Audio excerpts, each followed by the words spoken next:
Новинарите снимаат додека полицијата ги расчистува демонстрантите од универзитетскиот кампус. Неколку новинари ширум САД се приведени или малтретирани додека известувале за воените протести меѓу Израел и Хамас. Ваквите инциденти, велат експертите, имаат застрашувачки ефект. Ако одите да покриете протест и ве уапсат доколку бидете насилно уапсени и повредени, ке размислите два пати колку близко до таа приказна сакате да стигнете следниот пат ако мислите дека постои ризик, дека ќе завршите со лисици на рацете или уште полошо, ќе ја поминете ноќта во затвор.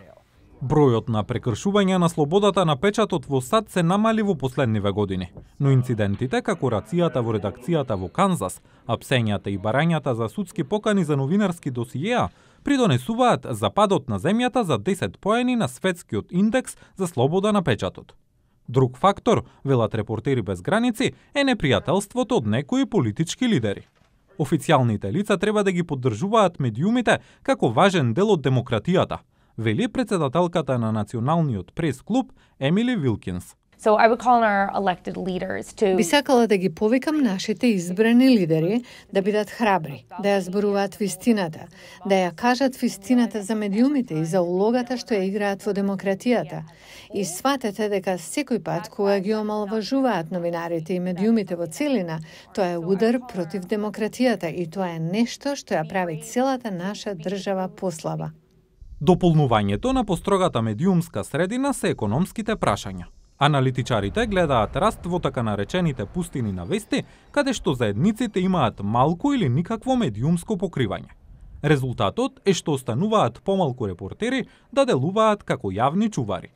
Новинарката на Кливленд Плейн Дилер, Сабрина Итон, вели дека таа е една од неколкуте новинарки кои преостанале да известуваат за Конгресот за јавноста во Охајо. Треба да им овозможиме на луѓето да знаат што се случува.